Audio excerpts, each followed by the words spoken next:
Welcome back. Today I'll teach you a unique way to remember the brachial plexus, and hopefully afterwards you'll be able to answer any question about it. Let's get familiar with the brachial plexus first. So we'll have three main lines. The brachial plexus goes all the way to the hand, and because we have 5 fingers, we also have 5 roots, starting from C5 all the way to T1. So remember, 5 fingers, 5 roots. And on top I'll put these letters. To remember them, remember this mnemonic. Real teachers drink cold beer. And on the right side we have the word marmu, spelled from up all the way down. Actually, this animal is called marmu, not even kidding. And in the middle we have a bunch of lines going up and down. Don't focus too much on the lines. The branches is actually where the questions will be.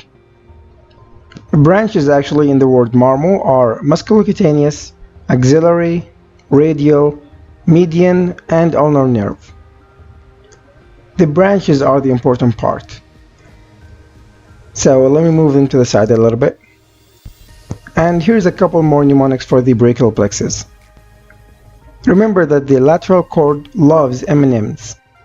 So the lateral cord gives us the musculocutaneous and the median nerve.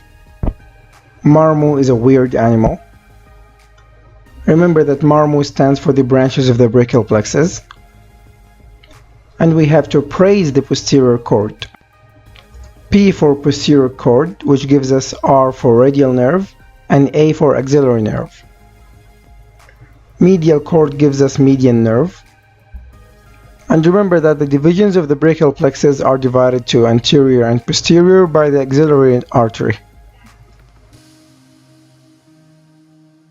And now let's talk about how questions come in the exam. The motor part is going to be in red, and the sensory part is going to be in blue. So the motor function of the musculocutaneous is forearm flexion, and it's responsible for sensing the skin on the lateral forearm. Axillary motor function is for the deltoid muscle, and the sensation is for the skin overlying the deltoid muscle, so the shoulder area. So if a patient presented with flat shoulders or atrophy of the deltoid muscle, and they ask you to pinpoint the defect in the brachial plexus, it's going to be in the second branch where the axillary nerve is. Radial nerve is for wrist extension, and it senses posterior of the arm and forearm. Median nerve is for wrist flexion, and it senses the skin of the hand.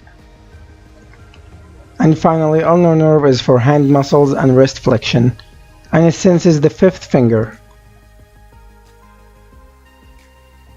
Here's a scenario for you. So a 40-year-old patient came to the clinic after his wife insisted, etc., etc. The important part is after you examined him, you noticed numbness in the back of his arm, and you also noticed a wrist drop. And here's a picture of a brachial plexus. Point to the defect.